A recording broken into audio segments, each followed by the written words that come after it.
Let's take you back to KwaZulu-Natal. This is where eThekwini ratepayers groups are staging a sit-in at the Durban City Hall this morning. Residents say they've simply had enough of poor service delivery, and they have been infuriated by the municipality's recent proposal to increase tariffs.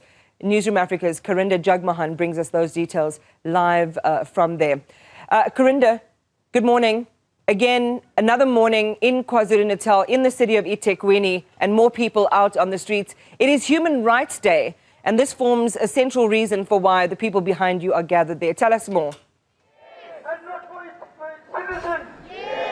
Certainly, on this Human Rights Day, the ratepayers of eThekwini's northern suburbs say some of their rights have been violated as they have not had access, consistent access to water and electricity, not just since the 2022 floods, Iman, but they say this has been happening for years and they want answers. I'm going to speak to one of the community representatives from La Mercy, Tasha Gaipasar. Thank you for speaking to us. Tell us about what residents have been going through, not just for the past month, but for years. So this has been an ongoing situation for the last few years that has culminated in getting worse as time has passed by. Some of the residents here, some of the northern areas do not have water for up to 230 days. Municipality has done nothing. We have set up war room meetings. We attend all sorts of meetings trying to talk about access to water, access to electricity, and we are still not winning the war. We have the Human Rights Commission who has become involved in this. We have a huge problem. The municipality has failed us. It has failed to provide water. Civil society has stood up. We have private individuals who are now assisting and helping to provide water on the ground to the old, the aged, the vulnerable. It is an absolute catastrophe, and not a single official is here today. That is the sad point. We are not being heard, but we will persevere. Now, this has been going on for years, but tell us why it's culminated in this sit-in today, and what's the memorandum of demands that you want to hand over? Well, the memorandum of demands is very simple. Do your job, municipality. That's what we are paying you for. Get water into our taps. Get our electricity running. We don't need the stops. We don't need the stoppages that we are currently suffering from.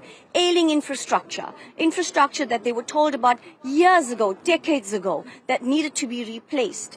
We have urban towns that are growing at a phenomenal rate, but the infrastructure is not. And that is the biggest problem. The reason why it has culminated in what it is today is the municipal strike has made it worse. Now there are no one going out. There's no one going out to attend to faults, to attend to leakages. There's water running off burst pipes and stormwater. There's just water running. We are losing water every day because no one in the municipality has the know-how to do anything phenomenal, even just try to do their job. As you say, the state of the city is deplorable. I'd like our viewers to take a look at the residents just behind you. If you can just step this side, ma'am. And while they do look at the sign saying, "Bring back our dignity, water is life," we will not be silenced. Tell us about the importance of citizens now gathering and taking part in this protest. Well, you know, it's a citizens' movement. It's a social cohesion uprising. And I implore all people, all citizens, even if you are not affected, to stand up for your rights. We are only who we are because of the other. If you have running water and if you have electricity and your neighbor doesn't, you are still in the same position as your neighbor. One day you won't have it either. So stand up and come down and protest and make a difference.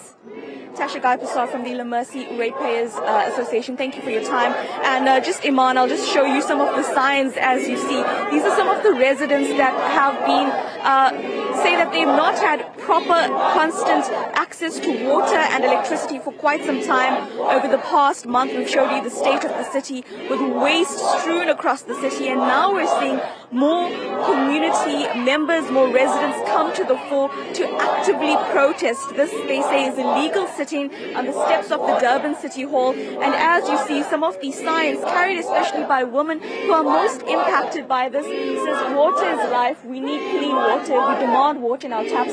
230 days, no water. And this is not just the only protest we've been seeing. You know, last week we were reporting for quite some time where residents, part of the city, were also protesting because they've not had electricity for about a week as well. So certainly with the degrading degrading state of the city. We're seeing more citizens take to the fore now on Human Rights Day, especially saying the municipality needs to come to the table and actually assess the situation and look at the state of service delivery and resolve these issues. Karinda, Jagmohan, thank you very much for that update and for that crossing. Communities in the city of eThekwini in KwaZulu-Natal protesting there on the steps of the City Hall. No one's there to receive them, they say, but this is not unusual, feeling generally ignored by city officials. Many days, 230 days now, they say, without water. A reflection of the parlous state of service delivery in the province. Not the only story, the number of other convergent stories around the lack of services and service delivery in the province.